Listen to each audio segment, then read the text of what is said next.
Hey guys, Wexdarn here, and welcome to the April 2015 channel update.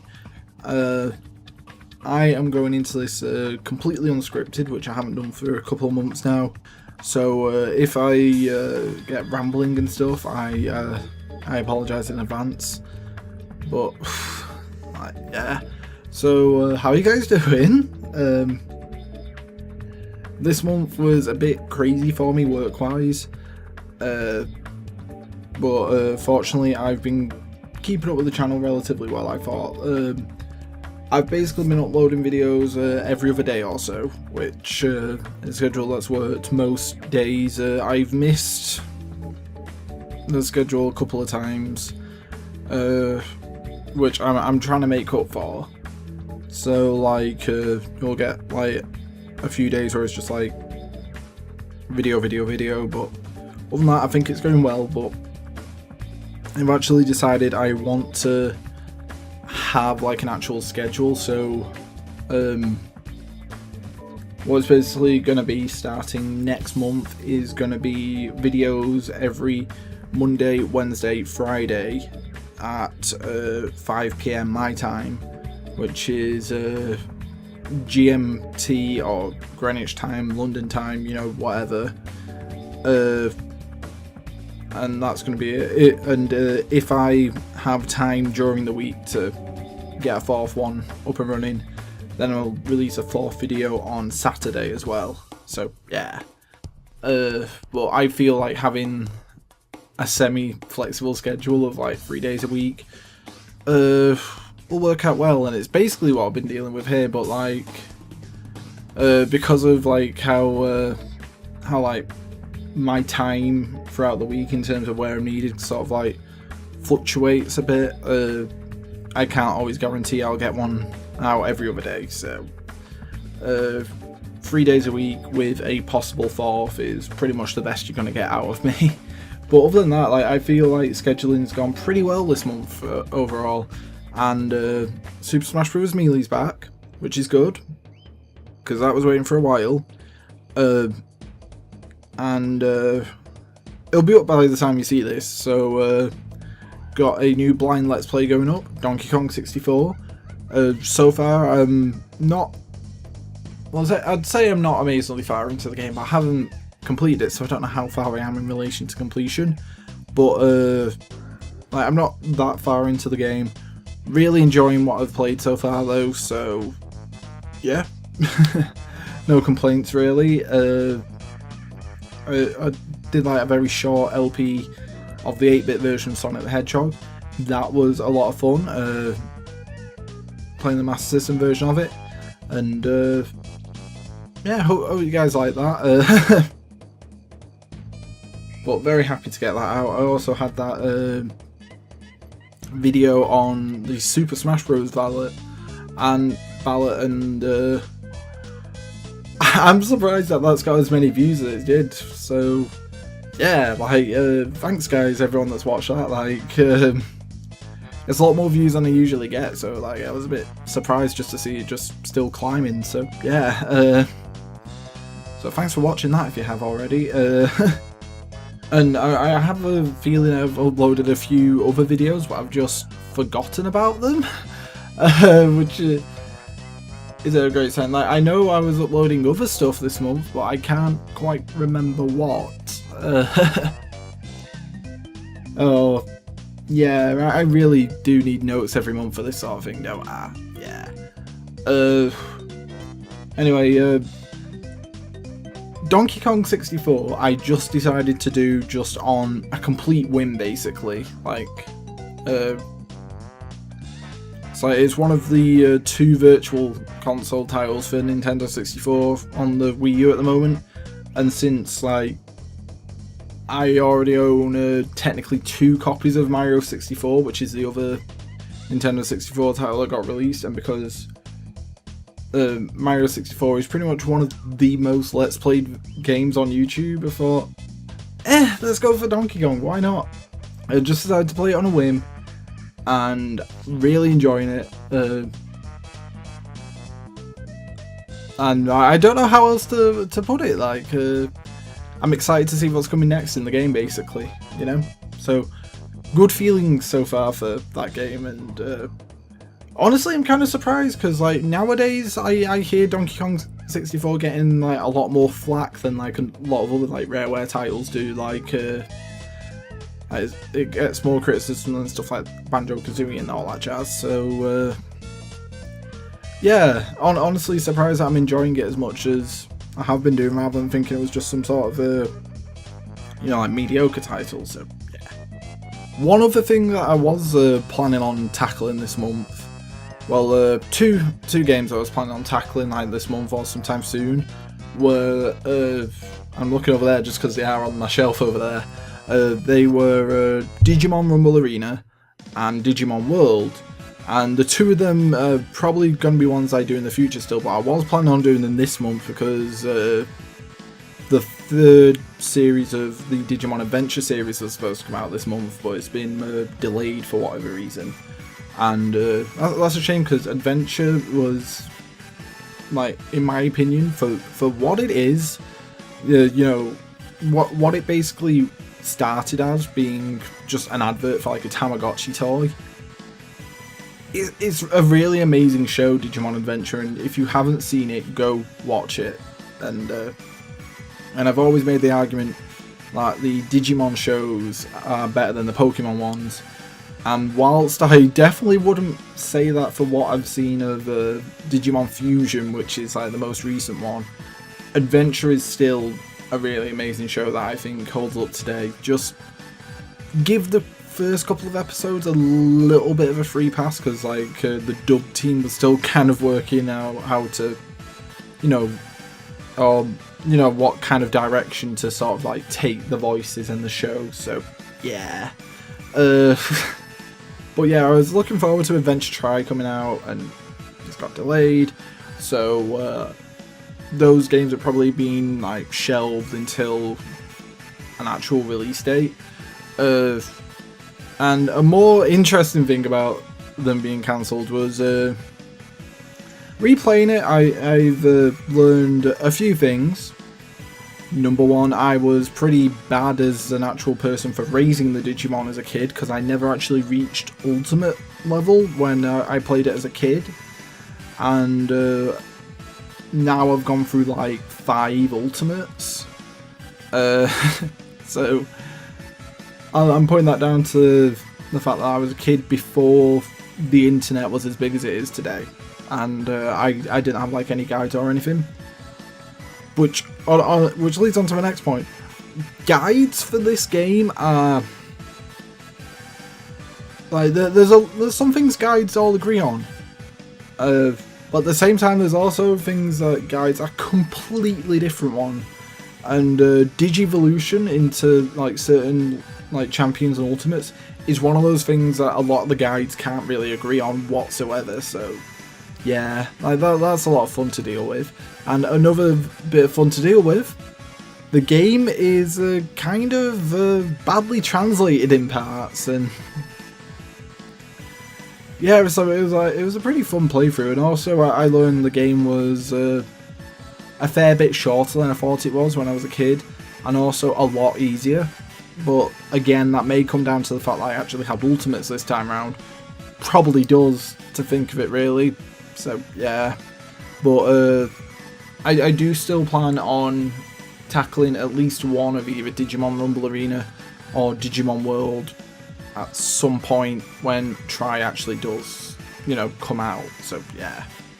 Now I didn't really get like anything like new to play this month, but what I have been, it's been like kind of a DLC sort of thing this month, wherein like both Smash Bros. And Mario Kart 8 have received DLC, and they're both pretty good in my opinion. Like the Smash Bros. DLC is Mewtwo, and I think he's a lot better than he was in Melee, which thank God. I know it's kind of spoilers for the Melee LP I'm doing, but Mewtwo kind of sucks.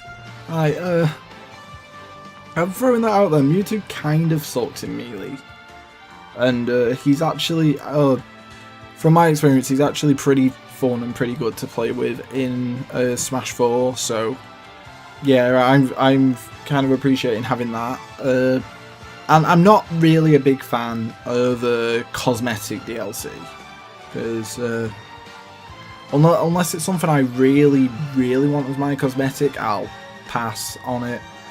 Because great example of this is TF2, where I kind of made it a mission to get all the weapons for the Pyro class, and I did it with the exceptions of ones that act exactly like other weapons I already got. So like there's like a really like good supply of weapons that all act identically to the basic fire axe that Pyro gets. So I'm just like and just sort of passed on them all really. Same can be said of like the Smash Bros DLC, wherein like I think some of the DLC, some of the cosmetic DLC looked really nice, like the Proto Man and X armors. I think they're really cool, but the monkey and the cat armor just look kind of like filler material, really. It just looks like just sort of like last minute sort of, right, we need 8 costumes for this DLC before we ship it out. What could we add? What could we add? I know, the cat. Like what? Other than that, like the DLC is pretty great. Mario Kart 8's DLC. That I'm also really loving that, just because it's brought back like my favourite Mario Kart level ever, which is Baby Park, and Baby Park is so much fun with 12 players and on 200cc, and then throwing frantic items as well, because why not? And yeah, it is a lot of fun, Baby Park like that. And I'm also loving like a lot of the new stages. I really like the Animal Crossing stages, because I like the Animal Crossing series, and there's so many like nice sort of touches, like being able to run into trees and then getting speed boost from the fruit that fall off it and stuff like that.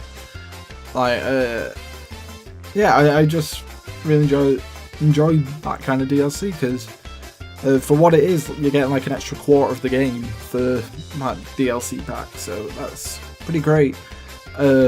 Favourite character from the DLC though has to be Dry Bowser, who I love completely in like Mario Kart Wii as well, so having him back again is really great, and as well as the fact that he's brought a trike with him, because trikes in the Mario Kart universe are pretty much always the coolest vehicle, so so he's a lot of fun to have. Also, I think he's the only character to add like a flame motif to like every kind of vehicle, but and unfortunately, like the one downside of this like DLC and the 200cc update that they added to Mario Kart 8 is I see it as basically Nintendo saying, oh, you want your F-Zero game? Well, here it is. You know, like there's a Captain Falcon costume in the game.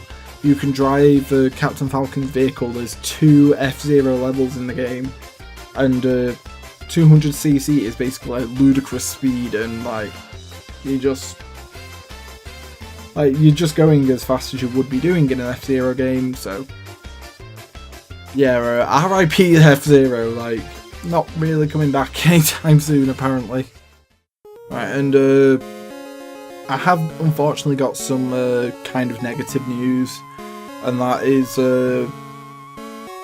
as of this video going up, like the blog I've had on Tumblr for a while called Press L to P, that is disappearing. Like, I'm still having my own personal Tumblr, but the Press L to P Tumblr, which was a Tumblr I was running to try and give coverage to smaller LPs and LP channels and stuff like that, that is being shut down purely because I don't have time for it, really. And I feel really guilty about that. Like, I feel horrible about the fact that I honestly haven't been able to update it for ages, and I honestly don't have the time to do it because it was a case of like I didn't want to blindly promote everybody that said, hey, can you throw up my channel. It was a case of if someone sent me their stuff, I want to be able to go through some of their stuff and give like a genuine, here's why you should look at this channel, you know? Here's games that this channel has done, and I don't have time for that. And I feel like if I was to just promote every channel that came forward and said, hey, can you put us forward, I would not be doing justice to both the channel that has come forward to me and said, hey, can you help promote us, and to anyone who was looking for new channels to watch, because I feel like a service like Tumblr, you can help match people with a good...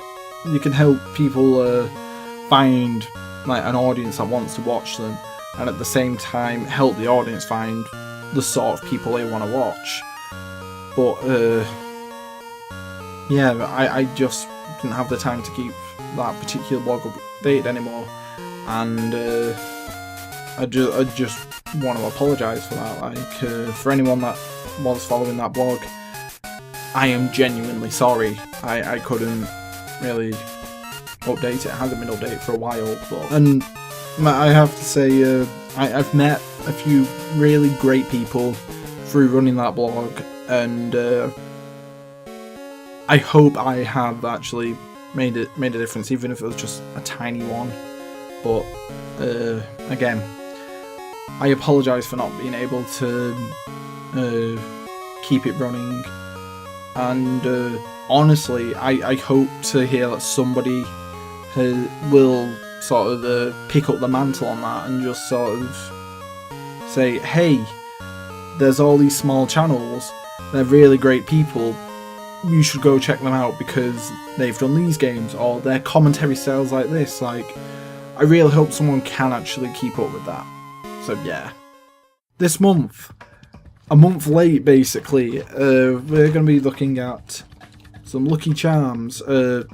In particular, we're looking at like the breakfast bar form of this. Like, I've never had Lucky Charms, and let's see. I didn't go with like something like Lucky Charms last month when it would have been St. Patrick's Day, because in like January I did the bunch of M&M stuff before I got sick. Then I didn't do an update in February. Then in March I did some other M&M stuff to follow what was going on in January, and we've now resulted at doing Lucky Charms in April. So that's why we're doing these now. On top of that, this month has been the start of basically like a heat wave in the UK, and like because of that, my natural thought was, oh, I should try sort of taking advantage of this and having a nice sort of like cold treat from like far away to sort of help me out with, like, help me like cool down and stuff. And then you get to the next step in the thought process of, oh wait, none of this stuff is still going to be cold or solid at all by the time I get back home. So, yeah,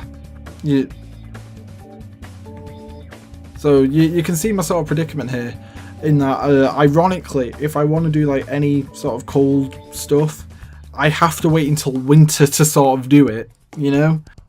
So yeah, it's kind of weird. But anyway, Lucky Charms breakfast bars. I got these over an actual like box of cereal because I didn't feel like just eating a bowl of cereal on camera. And it's basically the same stuff, but just with like the weird sort of like milk solid chocolate sort of mixture thing underneath. But you know, it should be fine. And I've never had Lucky Charms at all, so yeah. All I know is that basically like marshmallows and like Rice Krispies sort of thing, but I've heard negative things about the Rice Krispie things, and yeah. Also, I'm kind of concerned that, so These bars are 24 grams in weight, and it says on the front of the box per bar there is 10 grams of sugar, so like nearly half of this bar is pure sugar apparently, and I'm willing to bet more than that depending on how they've actually measured it. But let's see. So yeah, that looks delightful and healthy and God, it's like they don't even look like marshmallows. They just look like they've been like sort of like Lego blocks have been squashed into this bar. So yeah, and like I said, it's got that weird sort of like milky white chocolatey sort of thing. Like I've never been sure what that is like throughout all the breakfast bar stuff that I've actually eaten. But anyway, here we go. You know what? Honestly, apart from the milky bit, this tastes like cardboard. Honest to God, that's the only flavour I'm getting here, is cardboard. So yeah, so they kind of suck. Like, it's not like the worst thing because I don't outright hate it, but it's just so bland and sort of tasteless, you know. But hasn't made me spit up like the licorice or the peanut butter stuff did, so guess that's 1+. But yeah, right, so that's about it for this month. Thank you so much for watching, guys, and hope you're all having a really great day, and see you all around later.